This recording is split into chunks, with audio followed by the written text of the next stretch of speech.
So I'm on Instagram Reels the other night. Alright, minding my own business, brain completely turned off as usual. Just scrolling until my feed decided to inject my bloodstream with some shitty ass AI slop.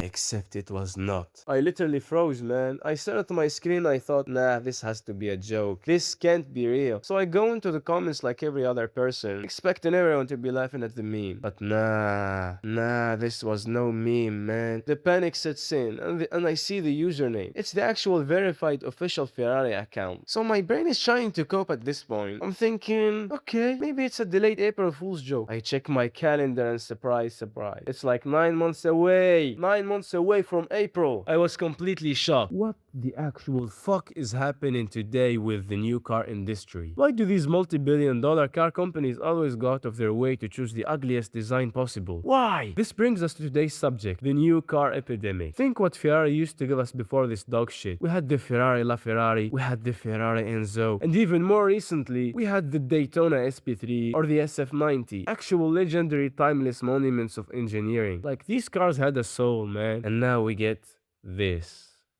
A literal blue soap bar looking thing. A Logitech mouse. It looks like a cheap plasticky toy, like a generic unbranded Chinese EV hatchback you'd see at the Tech Expo. Or a 2026 Nissan Leaf. I mean, just look at them side to side and tell me this is not just lazy copy-paste work. It all started when Ferrari decided to work with Lofra, the people who designed the iPhone, like John Ive or something, Ivy, I don't know. And clearly the goal was to make a car that features with the new iPhone or Apple Watch. The hype was there, but at the end of the day, we didn't get a supercar, man. We got an Apple Watch looking hatchback that costs over $500,000. Now I'll be completely honest with you guys, the interior actually looks good. Somehow, I don't know, I really dig it. It looks old and new at the exact same time. They took a very clean, minimalist side, and I hate that, but they actually kept the physical buttons and switches. It looks like it's from 1990 but from 2026 simultaneously. I really love the concept. It proves that new cars are not obligated to have 20 cheap-ass fat bezeled screens everywhere to look luxurious or modern. But the outside,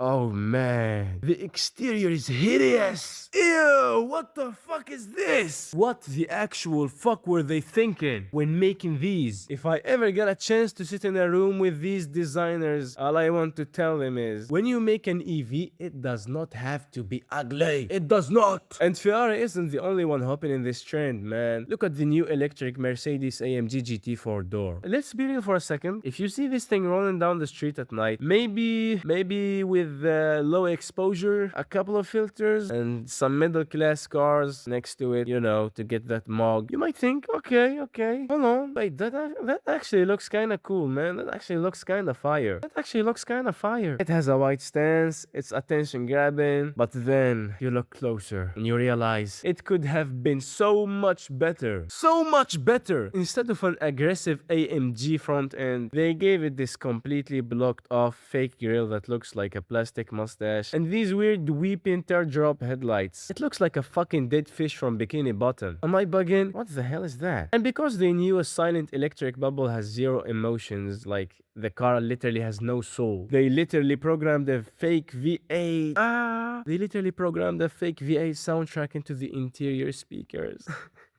No. That has to be one of the saddest things I've heard in my life. Because if it's just some young fellas in a shitty shitbox trying to have some fun, I don't know, it's totally okay to do that. It even is funny. But for a brand like Mercedes AMG, I just have no words. Bro, if I wanted fake engine noises while piloting a silent plastic appliance, I'd just play Gran Turismo on my couch. And don't get me started on modern interiors. The entire industry has this disease where luxury just means gluing a cheap $200 tablets across your entire dashboard. Everything is cheap piano black plastic, the fattest, thickest bezels you've ever seen on a screen, and fake leather or cheap disgusting Alcantara that gets sticky in about 3 months of use. Like, it really gets disgusting. It doesn't look like something you should put in a luxury car. It looks more like a yoga mat. They took away all the satisfying mechanical clicks where you can reach everything just by a click and gave us lagging iPads. I mean, if it was a an iPad, it's okay. It's them, you know the cheap tablets your mom used to buy you when you were young. Y'all were too broke to buy an actual iPad, so y'all just got this $90 fucking cheap ass disgusting thing. I mean, if it was like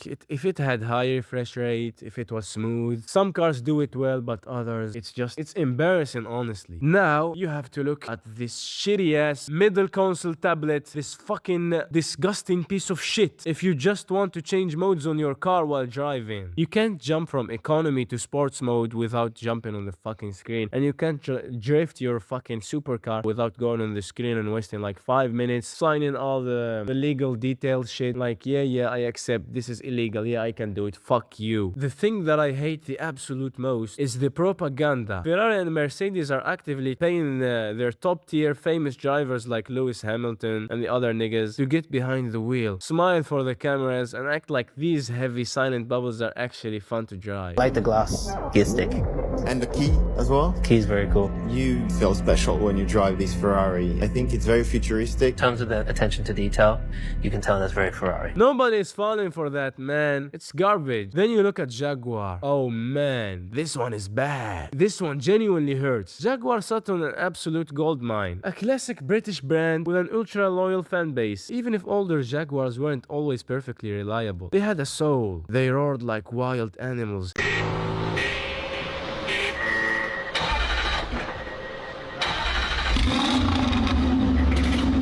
Screaming to be tamed by the craziest drivers. They had that distinct villainous character, and they dropped that infamous rebranding ad with those ugly models. I can't even call them models. Wearing neon clothes, doing weird poses. This is not elementary school. Do your shit somewhere else. It looked like a low-budget millennial gay perfume commercial, more than a car ad. The whole goal was clearly just to create a rage bait, controversy, to get the I'm new, I'm changed, I'm refreshed publicity. But you know the old saying that's like, all publicity is good publicity? Yeah, no. Jaguar had to find out the hard way. That bad publicity backfired. When the news dropped, for example, Ferrari stock literally dipped by 8%.